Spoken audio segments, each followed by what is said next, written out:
and welcome back to the Icons of Sin. Me and Chris are back. How are you doing, Chris? I'm very good. How are you? I am very well. You've been busy recording right up until this very second when you started recording this show. What have you been doing? Well, today was some Call of Duty Warzone, which I'm not the best player at, so at least it's going to be funny. Yeah. I mean, you've been busy lately, actually. You've been busy. Like Tron Games, you've been busy with stuff. Yeah, mainly the forest, which I'm absolutely loving, even if it is absolutely terrifying. It's proper scary, isn't it? Especially at night. That game can be really... It's like deceptively creepy, because you don't think it's going to be that creepy. It's set in the forest. It's like, it'd be alright. Some cannibals running around, whatever. No. That game gets really terrifying. It's really scary. Yeah, of course, I was playing with my headphones on at night with curtains closed, lights off. Yeah, not the best decision, but... That's the only way to play horror games. Yeah. I mean, that's the best way to play horror games. And funny enough, since our horror episode, we kind of revisited horror a while ago to kind of revisit horror games that we loved, and I've gone back to Resident Evil 7, just playing back through Resident Evil 7. I'm having an absolute blast. I've kind of forgotten how much I've really enjoyed that game, having a really good time replaying that game. They're remastering the second and third one, aren't they, as well? The second and third Resident Evil games. Resident Evil. They've remastered Resident Evil 2 and 3, haven't they? Recently. Maybe they're doing. They've already done them. Yeah. They came out a couple of years back. They're really good. Resident Evil 2 is superb. Really, really good fun. And Resident Evil 3, I haven't played yet. Apparently not so good. But yeah, both. I mean, the first remake of Resident Evil, the GameCube remake, was really good. But yeah, Resident Evil 2 remake is like one of the most perfect remakes I've ever played. It's absolutely amazing. Oh, that game was originally amazing. Oh yeah, Resident Evil 2 is an amazing game in its own right. Absolutely. Yeah, Resident Evil 2 was probably my favorite PS1 game, probably up there with Castlevania Symphony of the Night. Anyway, and yeah, they've done it justice. They've really done it justice. So that's good. But anyway, Chris, what are we talking about today? Licensed games like related to movies, comic books, stuff like that. Yeah, absolutely. So yeah. Trying to stay positive, because people have always got like a negative opinion of licensed games, and there are a lot of really good licensed games out there, and games that you don't necessarily even think of being licensed are licensed games. So yeah, we thought we'd go through a couple of our favourites. I'm sure you've got a few. I know one of them because we talk about it most episodes. We can't not discuss that. But is there anywhere you want to start? Any licensed games you've got particularly fondness for, or anything like that?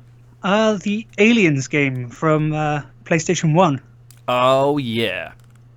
So everyone always forgets about it, but absolutely. Alien Trilogy. Oh man, such a good game.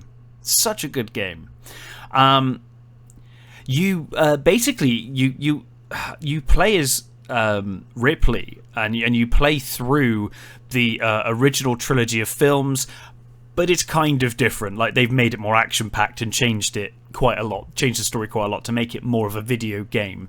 But man, that game is fun, and the face huggers are terrifying. Yeah, you can hear them before you see them, but it's hard to see them. It is really hard to see them.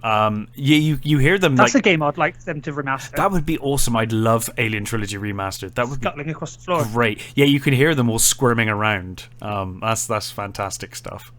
And of course, Alien's been around forever. Aliens on the C64.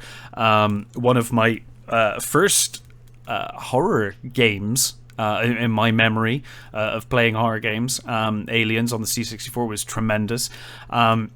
You kind of play as every character. It's almost like a Five Nights at Freddy's kind of thing on the C64, where you switch between the camera views of each soldier, each of the Marines from Aliens, and then basically the alien will turn up on different screens. So you have to, when you get alerted that the alien's on one of those where one of those marines is. You go to that marine and you have to kill the aliens that are on screen, and then go back to a different character who may be getting attacked by aliens somewhere else. Really fun game. And then obviously we had... That does sound really cool. It was really good, man. It was really good fun. Really fond memories of Alien 3 as well on the Mega Drive. That was really good. You play as Ripley, obviously, in that, and you have to... I don't think I played that. Oh, it's really good. It's a platformer, side-scrolling platformer. You have to rescue the rescue prisoners that have been captured by the aliens. It's really good fun. It kind of blends Alien 3 and Aliens, because you've got all the weapons from Aliens, but you're in Alien 3. It's kind of weird, but it makes it a more fun action game in that way. And then obviously the mighty Aliens versus Predator games. And then, of course, Alien Isolation, which, I really liked the Alien versus Predator game on the PlayStation 3. Not the actual multiplayer bit, but the actual campaign where you could run around as the alien or the Predator. That was so much fun. Yeah, it was... it's funny, that game didn't get terribly well reviewed. I think because people were such a fan of I mean, the Jaguar game was popular in its day, but I think the PC, the first PC game of Alien vs Predator is kind of like everyone loves that game, and I think people couldn't get past it. I love the Alien vs Predator on PC. I think it's fantastic, but that remake, I actually had a lot of fun with that, playing through that campaign. I really enjoyed it. Yeah, I really did. I didn't enjoy the Marines so much, but being the Predator is always badass. And being the alien is fun. Sorry? Being the alien or the Predator is where it's at. That was the most fun. Yeah, I think so. I like the stealth aspect of playing as the alien, and the wall climbing and, climbing up on the ceiling and, climbing all over the place. That's so much fun. And then, of course, as the Predator, you're just the tank. Yeah. When you're playing as the alien, when you're going up around the walls, it can throw your head off trying to what way am I facing now? Oh, it takes some getting used to. On the first PC game of Alien vs Predator, it was so fast as well. It's so quick, and you have to get really used to, that kind of motion. You could almost get motion sickness, I'd imagine, from that game if you played it too long. Certainly a game you could never play in VR, Alien vs Predator. But yeah, man, that was so much fun. And you're right, Alien Trilogy is an underrated PS1 game for sure. I've got really fond memories of that game. There is there is another Alien themed game that had the potential to be really good, but it flopped massively, and that's Alien Colonial Marines. Alien Colonial Marines, man, the game that promised us so much. Yeah. That trailer, oh my god, when I saw that trailer for Colonial Marines, the one that I think it dropped it like an E3 or something, it looked amazing. I was so excited for Colonial Marines, and it was shit, unfortunately. Yeah, it's Well, it was a real disappointment. Were you as excited for that one as I was? Because I was super excited. Obviously, we pre-ordered it, went as soon as we could, and obviously they pushed it back a few years. We all did. Yeah, they did. But I've never had a problem with that, because I always think, if you're going to delay it, they're delaying it to perfect the game, and it's going to be so good when it comes out. It'll be worth the wait. Yeah, and then it came, didn't it? Yeah. Well, I completely forgot about it, and it came in the post, and I opened it, and I was like, "Holy shit! I forgot about this!" And it instantly dropped everything. Put it in, played it, and I was like, "Oh, all right." Yeah, wish I had forgotten about it. Yeah. Yeah.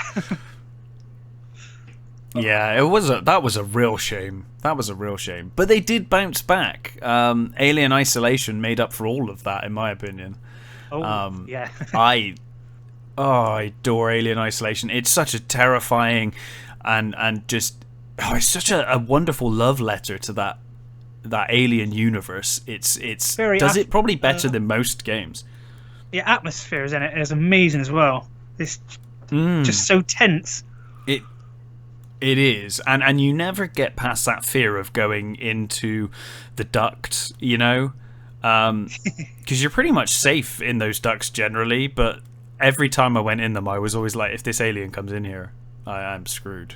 You know, and it was like a constant fear through playing through that game. I always thought it. Whenever I went into an event, I was like, "Oh God, if the alien comes in here." I don't think I did anything other than crouch constantly. Oh, crouch and hide, and sometimes just sit there, too scared to move. Is what I did a lot. You know, where you're like, well, I'm safe here, but I can see the aliens over there, and there's an android over there, and I just don't know where I can go. And you think, oh, can I make that or can I not make that? And then you play it safe, and then the alien moves there, and you're like, oh, I have to wait for it to move away now. I don't know what I'm going to do. I love that game. That game is so much fun. With your face glued to the motion tracker. Yeah, but then you can't use the motion tracker too much because that makes noise and attracts the alien as well. So you have to quickly get it out, look at it, put it away, get it out, look at it, put it away. You know, and then of course the hiding in you know, cupboards and things. The staple of first-person horror games, hiding in cupboards. But it works so well. It's just got to be done. But yeah, the Alien games, I think Alien's done very well, actually, license-wise. We've had some really good Alien games through the years. Yeah, I really would like good. another one. I would like another one coming out. I'd love it. Oh, man. Isolation 2 would be superb. I would love another Alien Isolation game. Or even for someone to do a good Colonial Marines game, you know? Yes. Give it to the people that did Alien Isolation, and you know, you could do a Marine story, you know, have you come down with a team and then the team get killed off and it's just you, or you're separated from your team, so you've still got that Alien Isolation side, but it's more action based and it's more based around the Marine sort of stuff, more the aliens thing rather than Alien, which Isolation kind of gets to towards the end, but yeah, it would be amazing, right? It'd be so much fun. I would love to do that. Or like a standalone game where you play as the alien, like with a long story, not like the short mini story Alien vs Predator had, just like a long alien story. Because I reckon that'd be fun. That would be really fun. I mean, Alien vs Predator kind of did the intertwining story, didn't it? Where it's like the Marine, the Predator, and the alien story are all linked. Yeah. But yeah, an alien-centric story would be really interesting. Is it the remake? The remake's the one when the game starts with you getting birthed, right? Like you actually start the alien. You actually burst out of someone's chest to begin with. Is that? I think so. Yeah. Is that Alien vs Predator remake? I think so. It's been a long time since I played it, but. But you could do the whole life cycle as well. Like you could start off as a face hugger. And then that'd be fun. Become, you know, that would be really fun, like crawling around as a facehugger, and then you impregnate someone, and then you do the alien life cycle. You could start off really small as like a baby alien and grow into full size. That'd be amazing. And then you start getting orders from the Queen. That'd be great. I was about to say, I don't know how you'd do it, like storyline mission wise, but then I forgot about the Queen, so that just cleared up what I was about to say. That could work. You could have some kind of. Yeah, I'd play the hell out of that. That would be really fun. And it could be a really good stealth game, you know, because obviously Aliens, once you get to the Aliens films, you know, the kind of weaponry that the Marines are holding will kill you in one shot, really. So it'll be like a really cool stealth game. Yeah, I'd love that. Yeah, take the alien aspect of Alien vs Predator and make it its own thing. That would be awesome. Sorry, when you said a really good stealth game, then for some reason I just thought of Assassin's Creed Aliens. Yeah, I mean, an alien would make a good assassin. That's for sure. Oh man, now I want to play Black Flag, but as an alien with acid for blood, just running around on pirate ships. That would be great. Yeah, man, and well, are there any other licensed games you want to talk about, or shall I go with one? You take it in turns. You go for one. All right. Well, I will cover something that Jason, frequent listener of the show, has wanted me to cover on this show since I started, and we've never had the opportunity. So licensed games give me the opportunity to touch on Star Trek games. Star Trek games, which Jason and I, as kids, played a hell of a lot together. Jason and I went to school together, and we played a lot of Star Trek games. Obviously, Star Trek games have been around forever, but you had some great adventure games like 25th Anniversary and a Final Unity, which was like next gen point-and-click adventure game. And then we had like the simulations, like sorry. Oh, right. Because I haven't actually heard of that many Star Trek games, if I'm honest. Oh man, there's hundreds of them. They've been around forever. I mean, they go back to the early days of computer games. But my personal time with Star Trek games was mostly on the PC. Starfleet Academy, Klingon Academy, where you're basically a cadet, and you get sort of briefed by Kirk and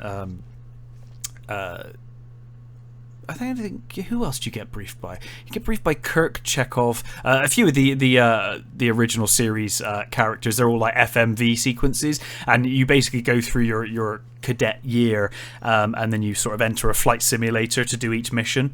And then Klingon Academy, Bridge Commander, which me and Jason had so much fun with. That could fill an entire mod discussion one day, because the amount of mods for Bridge Commander is incredible. That was basically like you're the captain of the ship, so you have to manage the ship systems, give orders to people, and also go to different systems, deal with different issues, and a lot of space battles, which is what we like.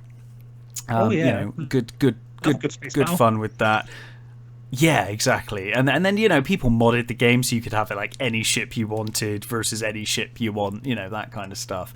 And then there was Armada, the Armada series, which was basically an RTS Star Trek game, so it's all in space, but effectively like Age of Empires or Command and Conquer, in space with Star Trek ships and Starfleet ships and stuff. Which was great fun. And then, of course, the Elite Force games, which were first-person shooters in the Star Trek universe, where you play fictional Hazard. You play as the Hazard team, which is like a team they made up for the video games. The first game, you're on Voyager, and you basically are part of this team that Janeway puts together to deal with extreme situations. And then in Elite Force 2, you continue on the Enterprise, and you're the Hazard team on the Enterprise. But basically, you're just sent into situations where you just have to kill everyone. It's not very Star Trek, if I'm honest, in terms of the way they go about doing things. But it's an extreme situation, and you're sent in the most extreme situations with your team. And there's a bit of puzzle solving involved as well. But for the most part, you're just shooting, Borg or Romulans. It's great. But yeah, it's a first-person shooter. It's good fun. Those were really good fun, those games. So yeah, Star Trek games. Had to touch on them because Jason would kill me if I didn't finally mention Star Trek games on this podcast. We'll carry on. Are there any more licensed games you want to cover? Well, there's quite a few Star Wars games. One I'm going to start with. There are. We should. Star Wars Bounty Hunter. So, Star Wars Bounty Hunter, Chris. Tell us all about Star Wars Bounty Hunter for the first time ever. One of my favourite Star Wars games. Man, do you know what I love that about this show? We constantly go back to these games because they're just so beloved. We're like, we have to talk about it again. We just can't get past it. It's great. Yeah, I've actually been looking online, trying to find like quite a cheap PS2. So nice. I don't have one here, so I can play it again. Dude, you can definitely get them pretty cheap. Look on eBay and stuff. You'll find one reasonably cheap, especially if you don't worry about getting a slim. The slim ones seem to have held their value, but the big old boys, you'll find one. Yeah, unless they somehow release it on PS4, which I doubt they will. Is it not on the store? See, that's the kind of game I would imagine would be on the store. Especially after like Mando, right? You'd think they'd make some money off of selling that one. It's on the PlayStation thing where it's like 80 quid a year. Oh no, sod that. on top of the PlayStation Plus, it's like a PlayStation. I can't remember what it's called, but it's on there. Oh, that's really annoying. Yeah, but I'm not paying I'm not paying extra to play because it's that thing where they've got loads of old PS1, PS2 games on there. Mm-hmm. Yeah, but it's a separate service, and I was like, no, I haven't got the money for that. No, it's ridiculous money anyway, really. But oh well, man, yeah, get a PS2. There's so many good PS2 games as well. But Star Wars Bounty Hunter, a licensed game and a game that you absolutely love. You play as Jango Fett, right? Yes, you play as Jango Fett. I think it's set before everything happens. Mm-hmm. Because you're just starting off. You don't even have your jetpack yet. Oh, okay. So you kind of build up. You build like Jango builds his like armor and you don't even have jetpack and you all don't that even kind of have stuff. Slave One either yet. Oh, nice. So it's kind of an origin story for Jango. Sort of. You do end up getting Slave One after you break into a prison to get someone out. Right. But yeah, it's kind of how he progresses. Like he gets different jobs. There is a big storyline to take down like a massive like evil corporation kind of thing, but only because someone's put a bounty on him. Okay. So he's just got to go through everyone. Nice. But yeah, it's really fun just jetpacking around with the dual pistols. Rocket on the jetpack when you get it. It's such a cool character and such a cool look. And adding the jetpack, I mean that verticality definitely adds something to the gameplay. That's awesome, man. So much fun. And a really cool story. I love that it's like an origin story for Jango. I didn't realize that. That's really cool. Yeah, you do get the jetpack quite early on. But you can upgrade the tanks later on, because when you first get it, you can't just like hover forever, but you got to fly and then you got to recharge slowly. Okay. It's good though. It's so good. Mm. You get into a fight with like there is a Jedi later on you get in a fight with. Oh my god. And you're about to lose, and you just like shoot up into the sky and like see ya. See, that's good as well. They didn't make him like ridiculous to where he could take down a Jedi or anything. They were like, no, we'll stick to the, we're licensing this game. We're going to do it justice. We'll do Star Wars justice. He would really struggle to take out a Jedi, so therefore he can escape. That's smart. I like that. That's really good. Wow, that's really cool. And I, it's a game that I really need to go back and play, to be honest. I think I've got it on GameCube, or I've picked it up at some point, so I'll have to dig it out and give it a play. I think it's a game I might have inherited, actually, but I will check. But yeah, man, get a PS2 and get on that. You'd have to figure out a way of live streaming it if you could. You'd have to get it recorded. You'd finally, Somehow, after all this time of talking about it, you're back on Bounty Hunter. But yeah, I mean, well, when I eventually get my PC, it might be on there. Well, when you get a PC, as we say every episode. Oh, yeah. I was just thinking then, how amazing would that be in VR? Oh, what? Where you play as Django or Mando in VR? That would be incredible. I wouldn't be surprised if that game ends up happening before too long. I saw your post today, by the way, about getting VR, and you're like, I'm going to be all over streaming VR. That will be really fun. That'll be really fun to watch.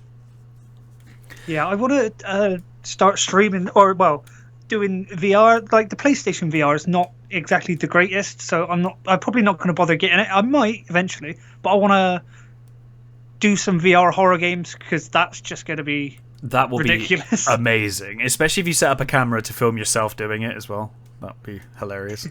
That'd be really fun. But yeah, I mean, Star Wars games have got like an amazing history when it comes to licensed games. That again, another set of licensed games that I think for the most part have been really good.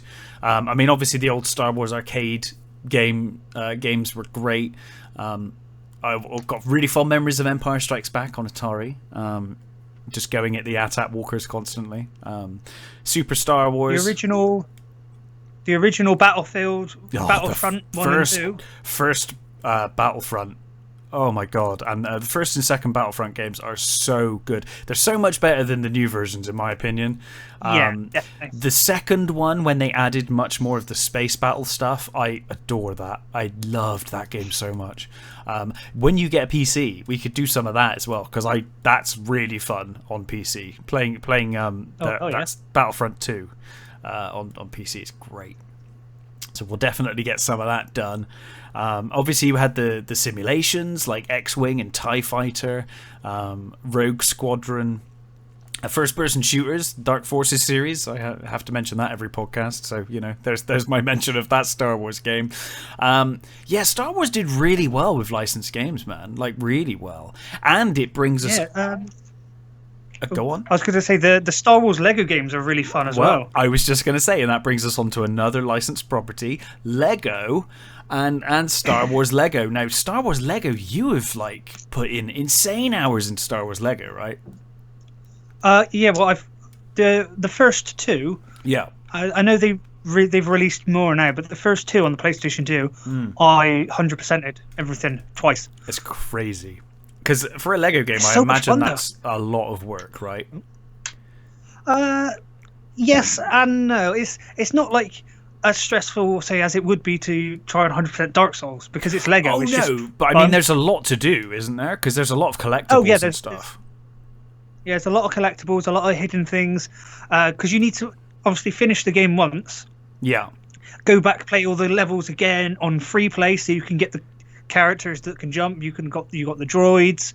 You got people with grappling hooks then. Nice. And you can have Dark Force users as well. So you need to go back on free play with a load of characters to make sure you can actually get everything. To really unlock everything. And those games, they did the original trilogy and the prequels, right? You played through both sets of films, right? Yes. Oh, that's awesome. Lego are so much. Lego are so clever with their games. I mean, they've really, because they've done Marvel now, like Indiana Jones. They've covered so many licenses with Lego, and they always seem to do a really good thing. Yeah, Batman is another one, and obviously we'll get to Batman games very shortly. Yeah, there's even a Lego Spider-Man.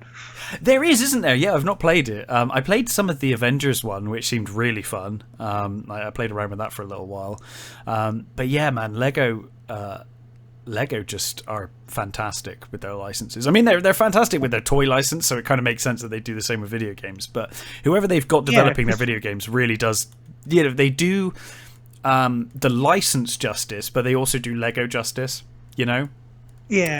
Well, to be fair, Lego could make a game out of anything because you can make anything out of Lego. Absolutely. Yeah, absolutely. And that's the beauty of Lego and the beauty of Lego video games.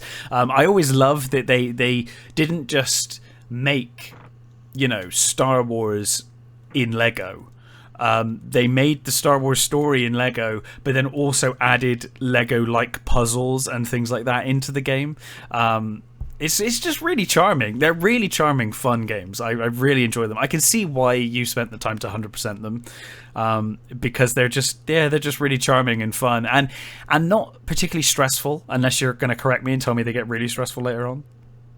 No, not really. They're just fun, right? The only thing that actually got a bit annoying from me was doing the pod race thing, trying to get all the little signposts kind of thing. You got to go through them all to get all the studs, and because you're going fast and can't steer very well, that took me quite a long time to do. Okay, yeah, that makes sense. I mean, I remember trying to steer his Dash Rendar in Shadows of the Empire on the N64, and trying to steer on the speeder bikes in that game was just next to impossible. So if it's anything like that, I feel for you, because I imagine it's a real pain. But yeah, Lego have done really well, and the Lego Batman series was really fun as well. I really enjoyed. I think Lego Batman 1 I played quite a bit of, and that was really good fun. Again, same thing there, where you can collect all the different characters. You can play as villains, you can play as other DC superheroes that aren't in, the Batman, aren't in Gotham, but you can just play as Wonder Woman if you want, or Superman, or whoever. Really, really fun games. And that kind of the reason why they are so much fun is because Lego puts their sense of humor into it as well. Yeah, absolutely. It's never taken itself seriously. It's just got that. Yeah, Lego. I mean, they ended up making a Lego Batman movie. That's how charming Lego games have become. Yeah, I've actually seen that. It's good, isn't it? It's a really good movie, actually. I really enjoyed that. It's funny, yeah. Yeah, I really enjoyed it. But yeah, Lego are so good. And of course, Batman is so good and lends itself so well to video games. Batman games, again, I think generally they've been reasonably hit and miss, but when they've been good, they've been amazing. I've got pretty fond memories of Batman on the C64, the two games on C64. Not terribly good, but at the time they were all I had, so they were amazing. A Batman on NES was amazingly fun. It's like a Ninja Gaiden kind of style platformer, but where you play as Batman. Really good fun. Batman Returns on the SNES, an amazing game. It's basically a single player Streets of Rage. So you just go around the streets beating up everyone as Batman. It's great. You just you can punch clowns into shop windows and stuff. It's great. And then of course the Arkham games. What did you just check? I just checked. I have actually got Batman Arkham Knight on my PlayStation. You do? But I haven't ever played it. Have you never played an Arkham game? I haven't played a Batman game. Have you not? Oh wow, man!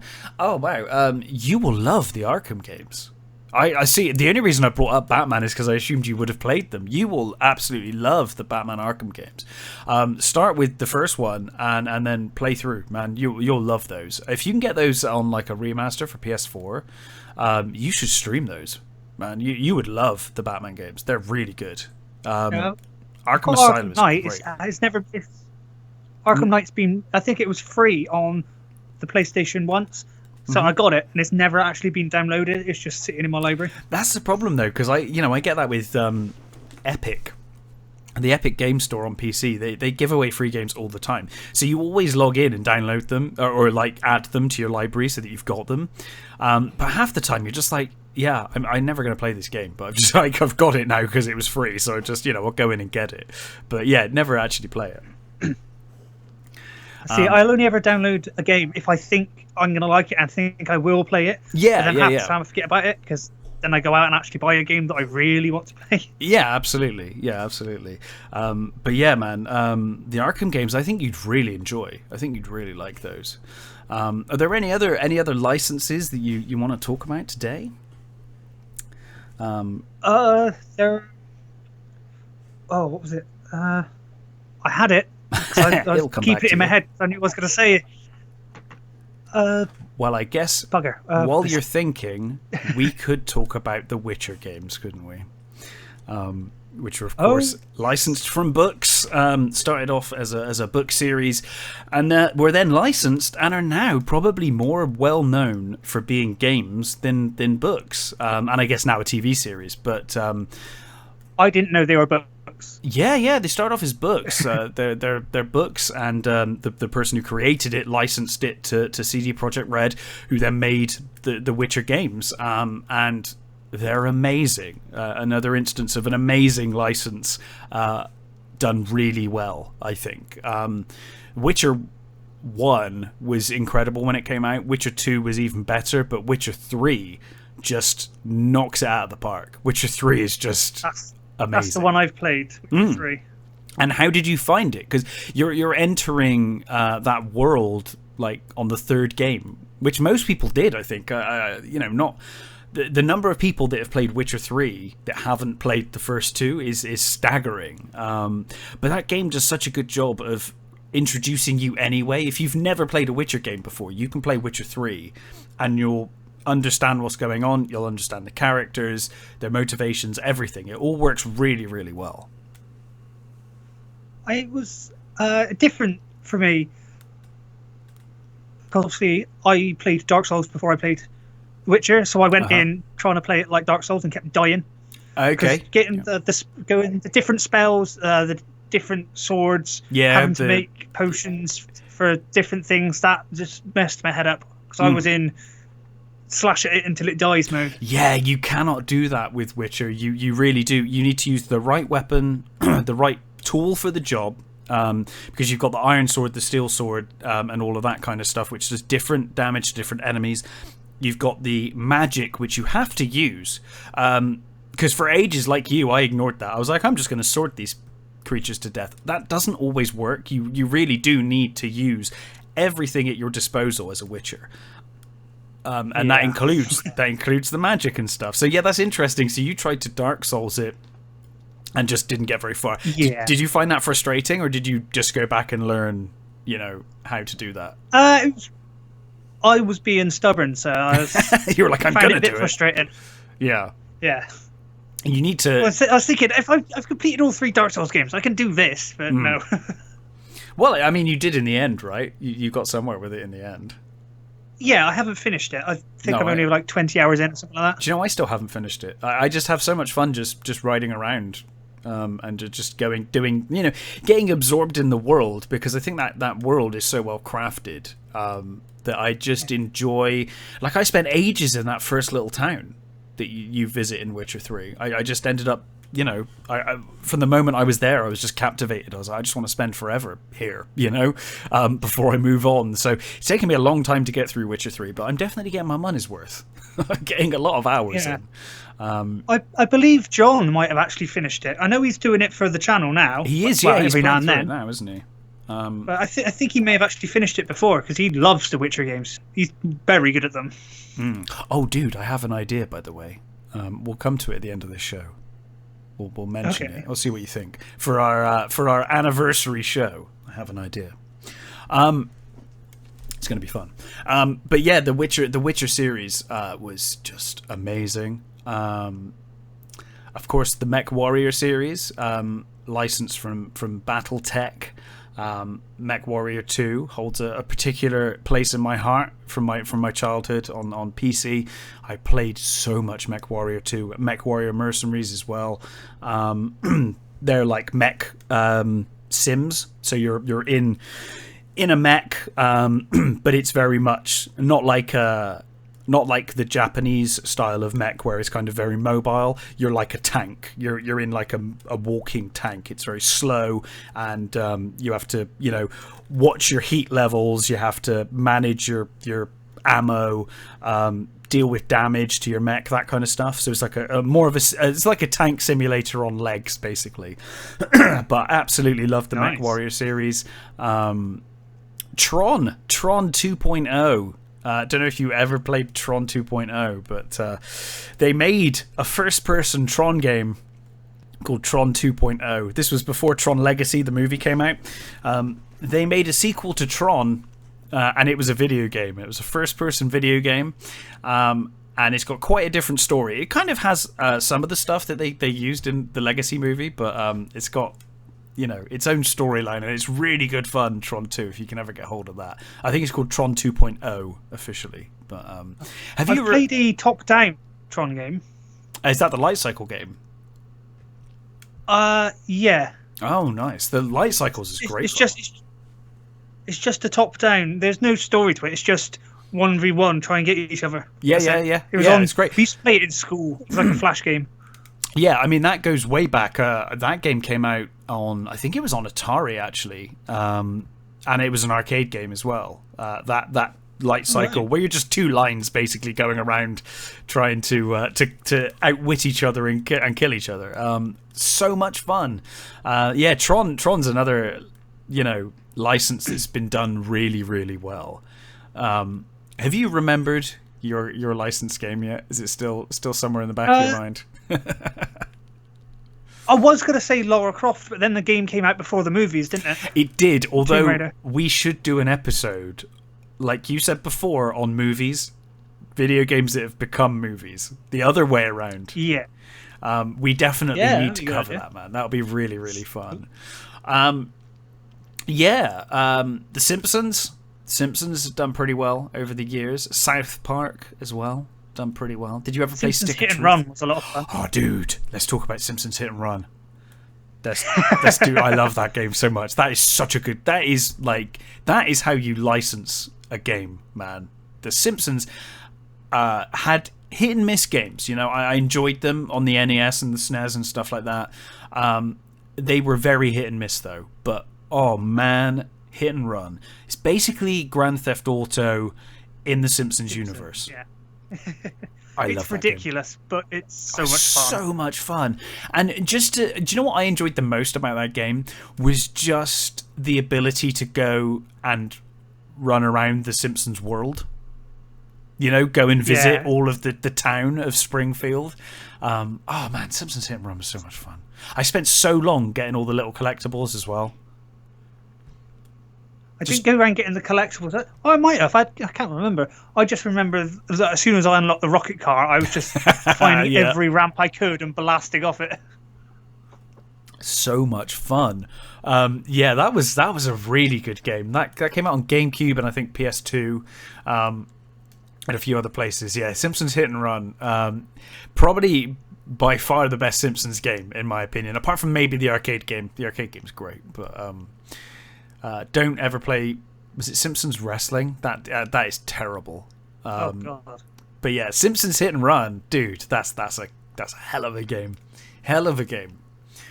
But yeah, just to be in Springfield and just, you know, drive around Springfield, cause chaos.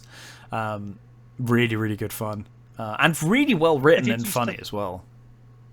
I did used to like kicking Bart down the stairs. Yeah. But you know, the kind of thing you can only do in a GTA style game. Really fun. Did you play Stick of Truth at all? The South Park game? I haven't played any South Park games. I'm not actually a massive South Park fan. Oh, if you're not a fan of South Park, they'll do nothing for you. But the Stick of Truth games are incredible if you like South Park. They're really, really good.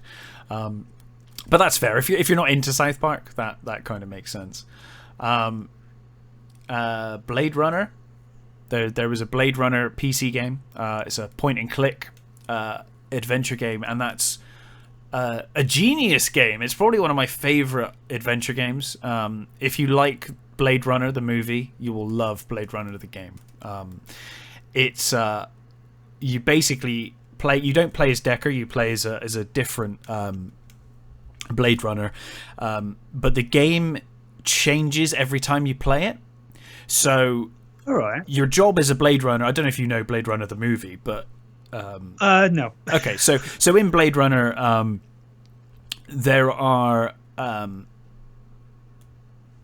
androids of a kind. They're like synthetic humans, and they're almost indistinguishable from regular humans, and they're used mostly. They're used for like slave labor, or they're used for like for whatever really. But they've got a very limited lifespan, and in the Blade Runner movie, a few of them, one of them was like a soldier model, another one was like a pleasure model. She's like a pleasure model, and then there's like a general worker. They kind of revolt against the fact that their lives are going to be short, and they try to extend their life. And Harrison Ford plays Deckard, who's a Blade Runner, and their job is basically to hunt down and find rogue synthetic people, basically. And in the game, you basically do that. You're not Deckard, you're a different Blade Runner. But you have to solve a murder, which happens at the start of the game. And you have to find out who the replicants are, which are the synthetic humans called replicants. You have to find out who the replicants are and solve the murder. But every time you play the game, the replicants are different. So you've got the same characters and the same people in the game every time you play it. And you can ask them the same questions, but sometimes they are a replicant and sometimes they're not. And it all depends on how you play the game. And you can kill the wrong people and still complete the game. So you can kill a human instead of a replicant by accident. It's really fun. How old is this game? Because that's very like complex for a game that's quite old, isn't it? About 1996, 1997, and I can tell you. Yeah, I've got it for a game that old. That's good. I've got it behind me, but I don't want to walk away from the mic. I think it has got, because it was CD-ROM, I think it's got about 6 discs. I'm just going to look up now how many discs that game had, because it was a lot. I remember it had a lot of discs. It was only 4 discs. Okay, 4 discs. That's less than I thought. But yeah, it was really, for its time, it was really kind of groundbreaking. This kind of, every time you play, it's slightly different. Although a few things were doing that around that time. I mean, like Diablo came out around the same time, and that was obviously, dungeon was generated randomly every time you started. But just for the dialogue alone, the dialogue options and stuff like that in that game was really, really fun. So that was another one that was really good. And obviously, you know, there are like thousands and thousands of licensed games that we could, talk forever on. But I guess the biggest ones. I did just remember. Oh, go on, go for it. The Lord of the Rings games. Oh man, how could I forget? Especially, see, how could I forget? But I don't know how I forgot that. But you're right. That's a pretty big one. There was Lego ones of that as well. Yeah, I actually, because I'm upstairs today. My PS4's still open. I actually, when you were talking about that, I went into my library and I was like, I saw the game. I know it's there. Shadow of War. Search through, but it's yes. Or Shadow of Mordor. Yes, the Shadow of War is the second one, I think. Yeah, Shadow of Mordor, I think was the first one. But I was originally thinking of the first 3 games on the PS2. The games of the film. Two Towers. Yeah. Mm. They were so much fun. They were really fun. You can play them co-op. You can play them 2 people. Yeah, co-op. That's what the word I was looking for. I remember. I'm not doing very good with memory today. Oh, that's all right, dude. We all get days like that, I remember. I remember. No, you first, dude. Go for it. You carry on. No, go for it. I remember playing with my. Me and my older brother would sit there on the PS2 and just go through it, and especially when you finished Return of the King. When you finished that, there was a kind of waves mode where you're in the last little bit outside the Black Gates, and there's waves and waves of orcs that come and get more and more each time.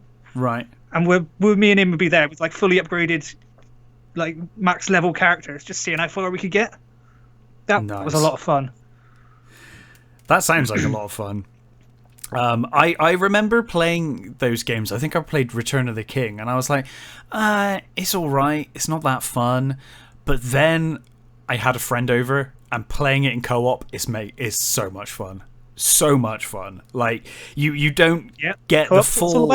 Yeah, it is. You don't get the full experience of that game unless you play it with friends. And if you're not a fan of the game and you've only played it by yourself, I would highly recommend that you play it with a friend, because those games are really fun with a friend. They're really fun, beat 'em ups effectively, aren't they? Really, they're kind of mass brawlers. Great stuff. Yeah, sort of. Yeah. I've also got really fond memories of Lord of the Rings: The Third Age,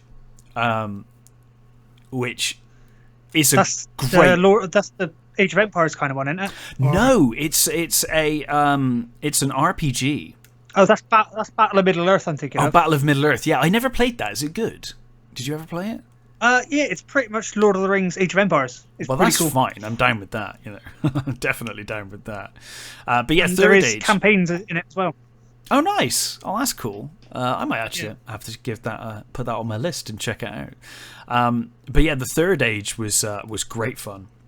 It's kind of bullshit. The story's kind of bullshit. You basically play as a second Fellowship of sorts. You're not officially the Fellowship. You're basically the same kind of characters. You've got a ranger who's your main character, and it's party based, so you gain a wizard and everything else. But basically, you follow the Fellowship. And you kind of arrive. You kind of go to similar locations, but you're behind them, so you never actually It's kind of bullshitty, but it was a really fun turn-based RPG game. It's kind of like a Final Fantasy style, JRPG kind of thing. That was really good fun. But yeah, how did we forget Lord of the Rings? We're here talking about licensed games. Forgot about Lord of the Rings. Those first 3 Lord of the Rings games, though, yeah, really good fun in co-op. Really fond memories of those. Are there any others? Anything else? Of course, Shadow of War and Shadow of Mordor. They're really good. It's set before. Yeah. And they are really fun. They are, yeah. They're kind of like RPGs as well, aren't they? You kind of level up and stuff in that.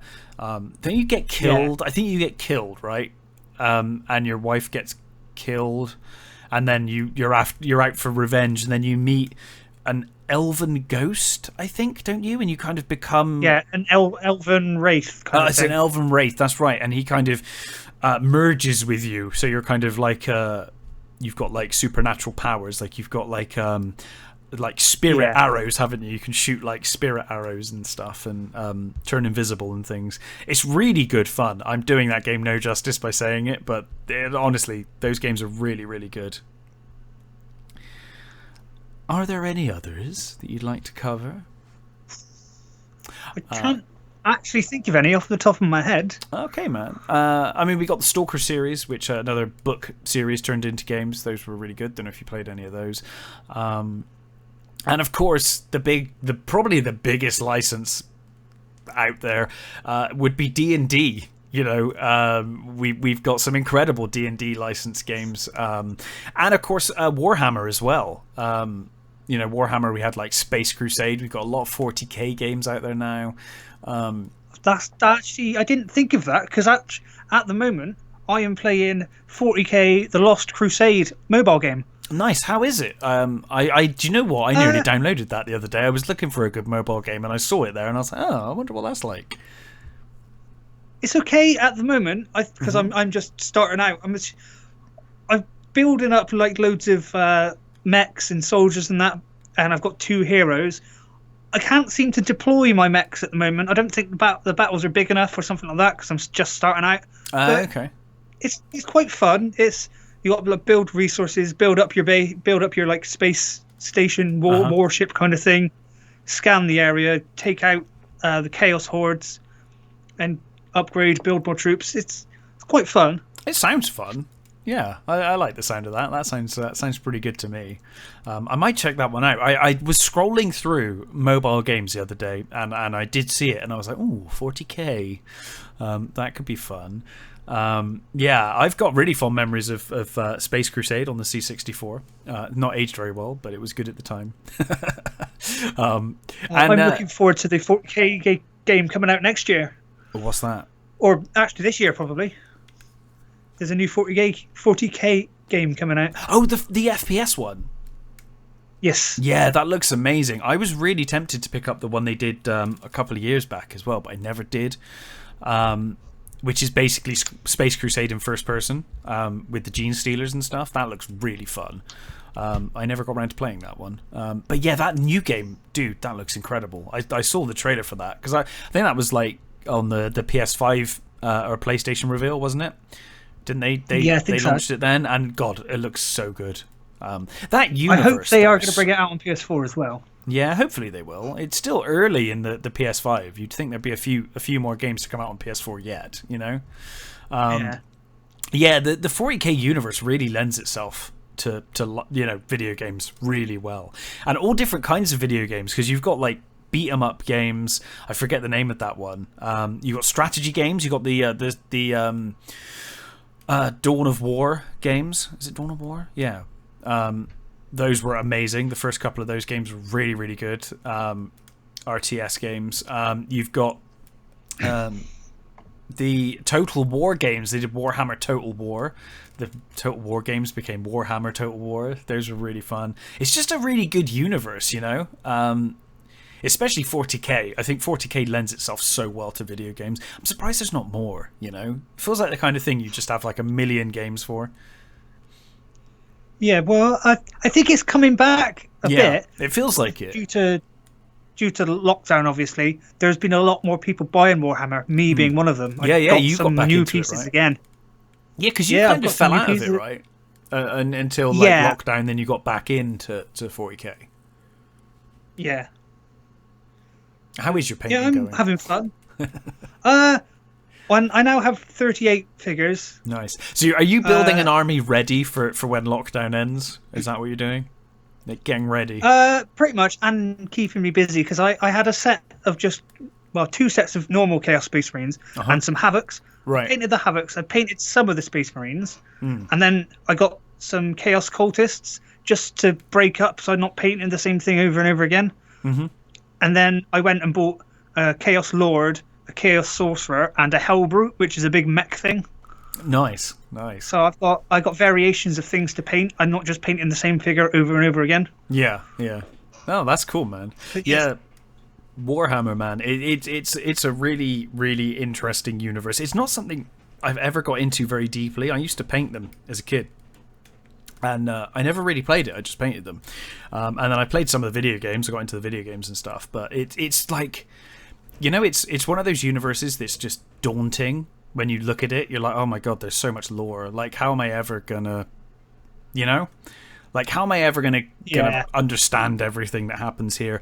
Like BattleTech's the same. I love MechWarrior and I love BattleTech, but it's one of those things where it's like, there's so much that I'd have to read up on to really get into. So I don't know how accessible they are. But yeah, I really should get into something like that. I used to really enjoy painting them, like you. Like, painting them was like the most fun part for me. I just enjoyed. I quite enjoyed actually having the tabletop games. I enjoy doing that. I've never played it, so I'll have to give it a go. I will have to give it a go. It's you have to kind of memorize or buy a codex of what units you have, what guns you've given them, how far they can move, what their attack is, and then you've got to, like, obviously roll dice, and then the other person's got to roll for defense and stuff like that. And there's special abilities for special units. It's perfect for video games, man. It's perfect. I'm surprised they haven't just done like a straight up turn-based, modern Warhammer game where people can just play online against their friends, digitally. Well, Tabletop Simulator has a Warhammer game. Oh, does it? Oh, nice. Okay, so there is something out there. Yeah. I guess it's not the same because you're not, painting your figures and stuff. Yeah. But I don't think it's licensed either. Okay, it's an unofficial. Yeah. Well, I think. Don't quote me on that. But yeah, they really do. That universe really lends itself to video games. It's funny how, like, there's so many movie licensed games that are just awful. But then certain things really work. Like Star Trek really worked. Star Wars really works. 40K, and Warhammer really works. Yeah, this because there's so much background, like in Star Trek, Star Wars. Because obviously Star Wars have got the comics, then they've got the Clone Wars series. Yeah. The expanded universe. Now. Yeah. Yeah. And they're interesting worlds, They're interesting definitely. worlds. That's the thing. It's the same with D&D, which is another massive one, with Baldur's Gate series and Planescape and Neverwinter Nights, the old gold box games like Paul Radiance and Eye of the Beholder, those kind of things. Hero Quest. They're just, wherever there's an interesting world and an interesting universe. And I think the deeper the lore, the better, to be honest.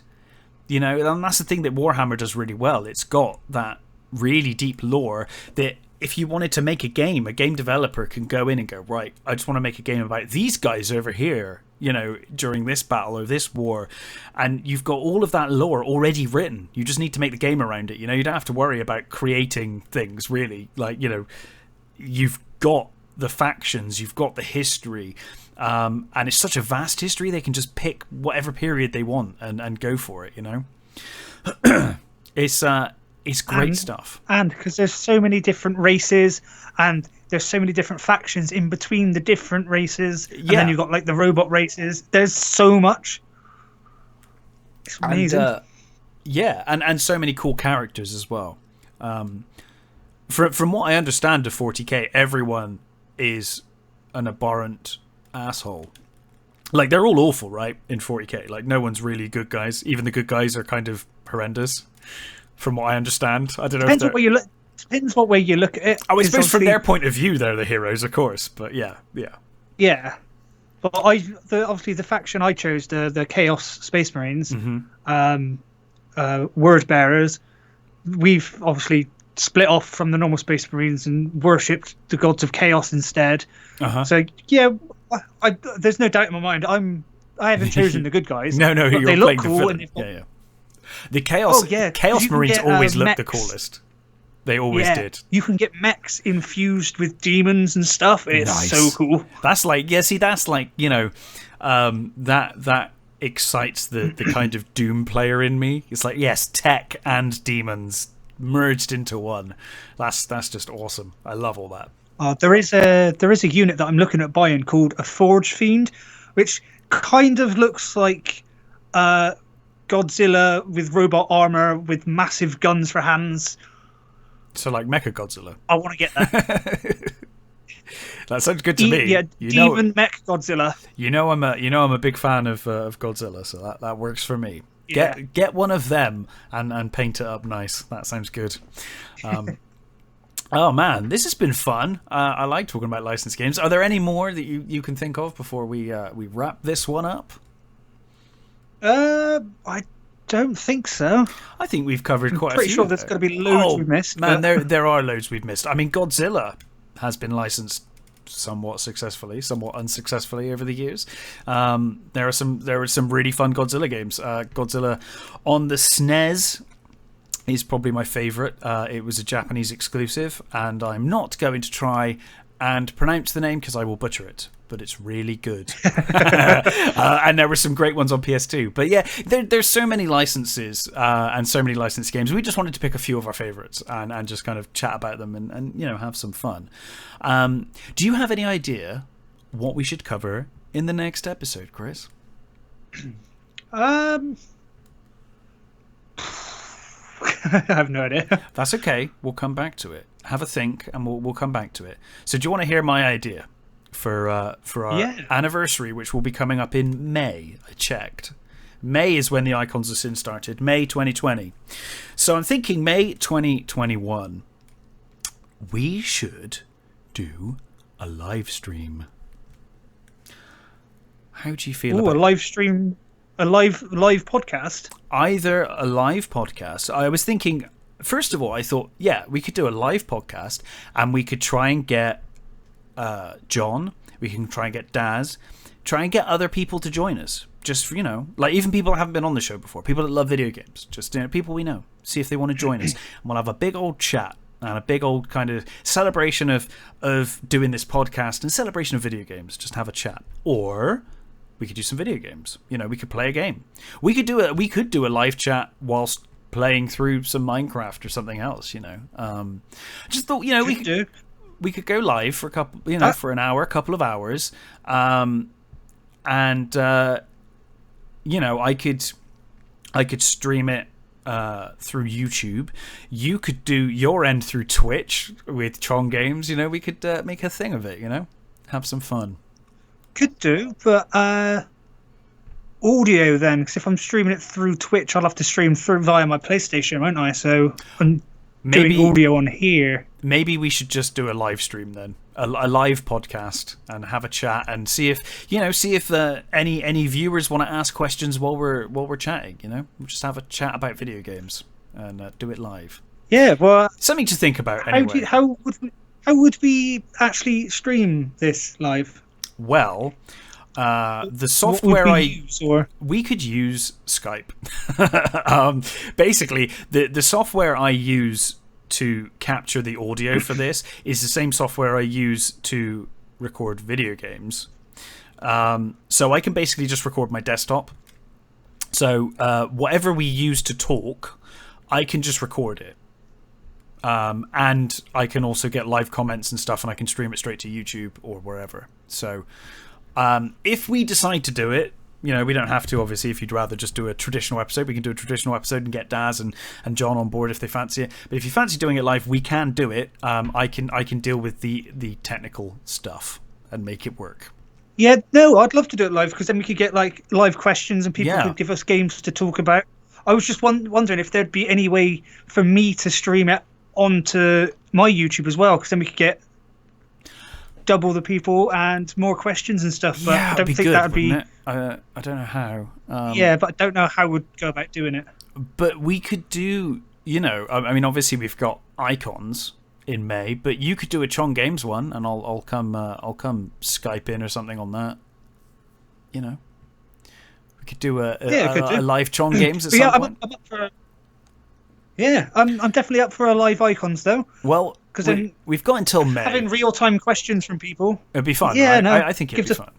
Yeah, it'd be brilliant. And it would just be a hangout. Yeah. It's not like it won't be like a formal podcast. It'll be like a hangout, chat about games, chat about what we've been playing. Maybe have a few beers or something. Just have a have a bit of fun. It's a celebration. A few beers. A celebration. Can't have a celebration. Yeah. Yeah, I think it'd be fun. Yeah, definitely. See if Chrissy wants to get involved. I mean, she plays games, as well. Whatever. Occasionally.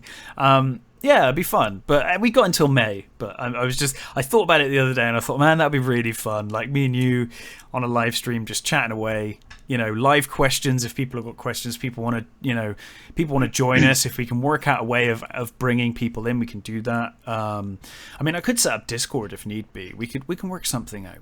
We got until May. I'll figure something out. Yeah, it'll be fun. Because even if I need to pay for Discord or something or Streamlabs for like 1 month, I could do that just to cover it. But yeah, I think it'd be fun. But in any case, it's a way off. I was gonna say, if you had Streamlabs and that, you could probably stream it to the Icons page at the same time. Yes, we could stream it everywhere. Yeah, I think Streamlabs costs though, so I need to look into the cost. But yeah, potentially I might. Right. Maybe I'll do that for the month though. Just to kind of do it for that one event and see how it goes. Because if it goes well, we could do it more often. But yeah, it'd be fun. But in any case, everybody, thanks for listening. And we'll have a think about next week's topic. Not sure yet, but had fun talking about licensed games, Chris. Cheers for that. And definitely, we will catch you next time.